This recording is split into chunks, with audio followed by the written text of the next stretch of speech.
Welcome back to another episode of the Seventh Key Podcast. This is Keith. This is Chris. This week will probably be a little bit shorter than usual, As we are currently watching the playoff game that is on TV. and not much really has changed since last week. All the matchups stayed the same. Thankfully. Yeah. I figured for sure after we did that episode, they were all just going to completely change. Well, there's only like one or two that really would have changed on us. Yeah. I guess we'll talk about the few things in the news in the week. Some of the firings. Yeah, and hirings. And the not firings. Yeah, there's that too. We now know that Gerard Gallant will be the Las Vegas Golden Knights Head coach. head coach. Yeah. Good choice. Good Yeah. pick. I like that. To start off the new team, I think that's good. Yeah, I think that was a great choice. Yeah. The best I think they could have done. And then in Dallas, we now know that Ken Hitchcock is going back to be their coach because Lindy Ruff was fired, and as well he should have been because that Stars team probably should have made it further than they did. Now, do you think Lindy Ruff will find a home somewhere else? I think he will. I think some team will. They'll probably like his style for the team they have set up. Yeah, he's got too much of like a name association with him as being, a big coach in the NHL. Yeah. Someone will hire him. I don't know who, but someone will. Maybe even a team like Florida. Okay, I can see that there. Yeah. People who didn't get let go, Colorado. Bednar and Sakic are returning as head coach and GM, which is a little surprising considering they were the worst team, and they continue to just make stupid decisions like... They already announced that they are going to keep Semyon Varlamov and allow Pickard to be taken. Yeah, by the Golden Knights, which they're taking a goalie of the past who's always hurt, not very good. He had one good season. And giving up their goalie of the future who's, all things considered, was pretty good for being a younger guy on an awful Colorado team this year. He held an above 9 save percentage on a team that didn't know what a win was. Yeah, most teams... there's goalies that have more wins than their team had points. Yeah. I think Holtby had 42 points, and isn't that what Colorado... 42 wins, and isn't that what Colorado finished with? Yeah, something like Yeah, that. it's not a good situation. Yeah, Pickard's still young. He's shown that he can play the NHL, so... Yeah, definitely. And I think if he had a decent team in front of him, he'd be fine. Even, 2 years ago, I think it was, when he first came up for the first few times, when Colorado wasn't a total dumpster fire, he looked pretty good. Yeah. He was pretty solid.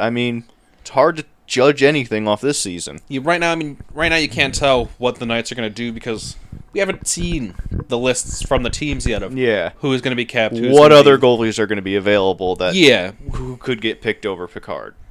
Dave Tippett still has a job. Sad, but true.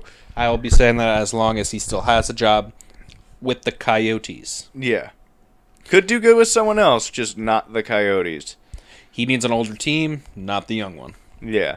And Doug Weight is staying as head coach of the Islanders, which I thought was a little surprising. But he finished the year really strong with that team. No, not for that. He did finish the team with a good record. Once he took over the team, got back into playoff contention. He was a good coach. But I thought when he took over the position, it was he was just like, I'll finish out the season, but I don't really want to come back. I don't want to be coaching. I want to work in the back office. I don't want to be out here.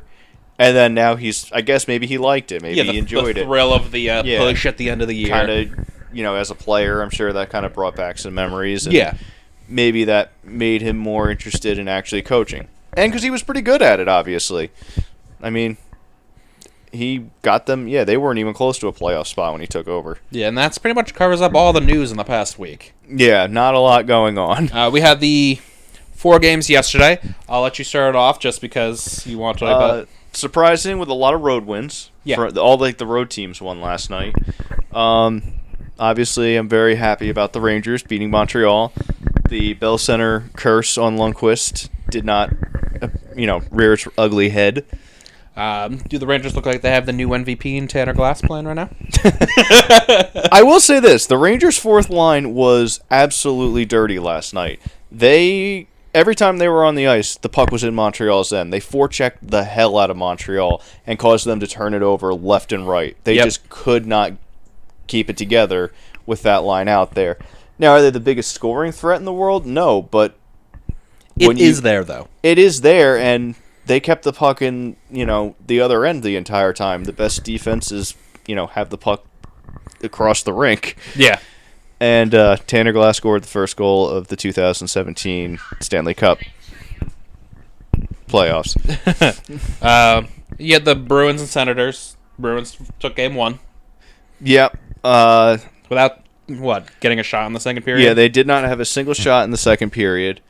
Honestly, I didn't see really much of any of that game. Yeah, I missed the game too. Because I really don't care about that series. When you have the Rangers versus Montreal and Columbus versus Pittsburgh going on at the same time, that game I don't care about. Those are way more interesting and intense games than anything that's going to go on there. So I guess we'll just go on to the Columbus-Pittsburgh game. 3-1 Pittsburgh. 3-1 Pittsburgh. Big story out of there. Matt Murray hurt in warm-ups. Didn't start. Marc-Andre Fleury's back. We know the history of Marc-Andre Fleury in the playoffs. He held it together for the one game. But let's see what it's like, because he's usually the goalie that they're expecting to be their goalie. Now it went from, you're not our goalie here.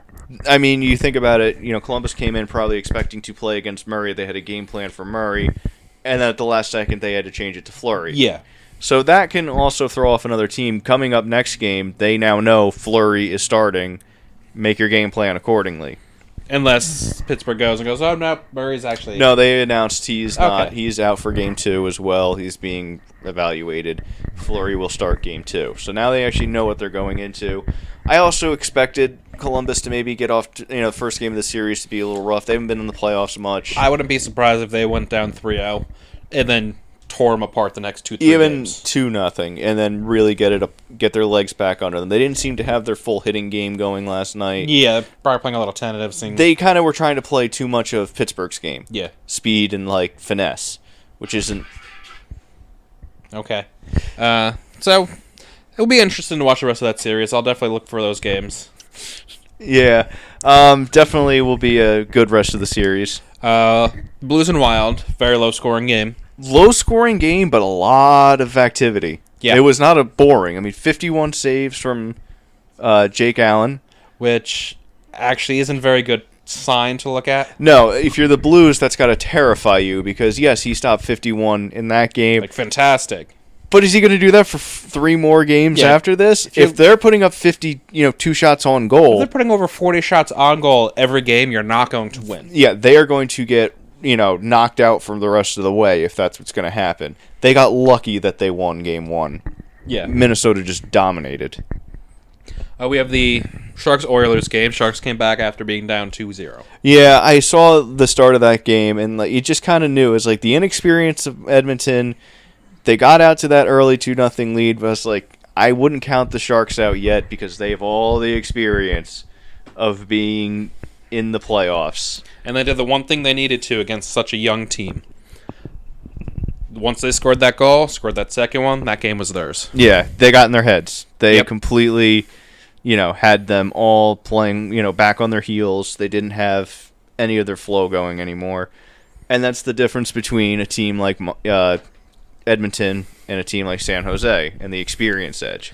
Yeah, we're kind of looking at that right now. We got to see how the Washington-Toronto game finishes off because Toronto was up 2-0. I looked at these two series the exact same way. My prediction is that San Jose will face the Capitals in the Stanley Cup Finals, and it's basically the same situation. They're playing 2 very young, inexperienced teams in the playoffs. At least all the stars are inexperienced. Yeah. They have a couple of veterans that play on the 3rd line or 4th line or something, but they're not, going to do anything special. And Toronto jumped out to a 2-0 lead tonight, just like Edmonton did last night. And then got back-to-back penalties. And now Washington's come back to tie it right now, and just as San Jose came back to tie it. It's, it's just that mentality. In the playoffs, no lead is safe. Even last night watching the Rangers game, they were up 1-0 for mostly the entire game. I don't feel safe at 1 goal. No, not even 2 goals feels that safe in a playoff game. Because, once you get that one, then, you kind of, it's just, your mind state becomes so fragile. Yeah, you have a 1-goal lead with 30 seconds left, you're shitting your pants. Oh, absolutely. You were just, well, actually, I don't know if you're shitting your pants or you're just clenched so hard that nothing could possibly come out. Like, so I mean, it's definitely. You can tell that teams like Toronto and Edmonton, they're going to be in the playoffs for a while, and eventually they're going to be very good. But as of right now, the inexperience is what's going to keep them out. Yeah. I mean, their potential to be a team we'll see in the Cup versus each other 3 years down the road, 2 years down the road. I could totally see an Edmonton-Toronto Stanley Cup. Yeah.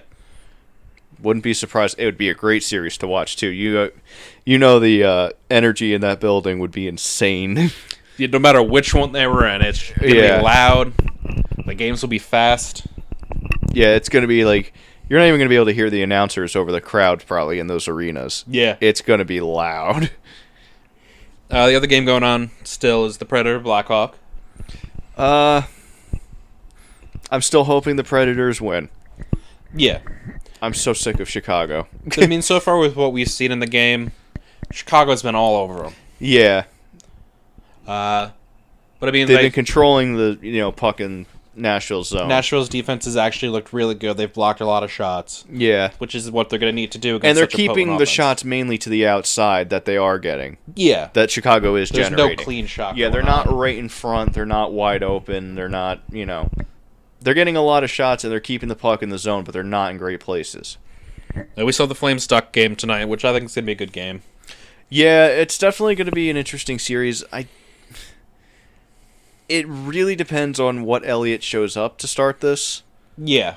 It's going to depend if this series goes 6 or 7 games or if it's done in 4. Because I don't like the matchup for Calgary. The Ducks are just too good of a defensive team and too big. My latest bracket, they're now my representative from the West for the Stanley Cup. Yeah, they're a big bruising team, and Calgary's not. No. They're a very tiny team. Yeah, but that's not to say that Anaheim's slow either. No. Not at all. I mean, they're not Goudreau fast, but you still have guys like Raquel and Perry and Getzlaf, and the defense of Vatanen, Fowler. All these guys are... They have that... One edge they have is that fast defense. Kessler. It can keep up with that offense. Yeah, and Kessler versus Matthew Tkachuk, you got 2 agitators there. That's going to be fun to watch. We're going to see like a Game 6 fight between those two. Yeah, I wouldn't be surprised if one of them ends up taking a suspension, though. Probably Tkachuk. Yeah. He might end up getting a game suspension because Kessler's going to go... He's going to start jawing at him, and he's going to do it. He's going to irritate him, and then Tkachuk's going to go slew foot him or, But the Calgary coaches are taking him aside saying, keep your gloves on. If they drop theirs, keep yours on. Walk away. Do not fight unless you are instructed to fight. Yeah. So, I think there will be a little bit of difference made with Tkachuk because he is that physical. Yeah. That's really all we've had going on. Yeah, there's not really much until we get more into the playoffs. We're only on night 2, so... by this time next week... There might be a matchup over already. Yeah, there could be a matchup over already next week. But we'll definitely be getting much more into the nitty-gritty, coming to the end of some series.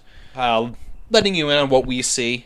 Mm-hmm. How we feel about these series, if we still think we made the right choices with our predictions. Yeah. Well, if you don't have anything else to add... I think that's it for me.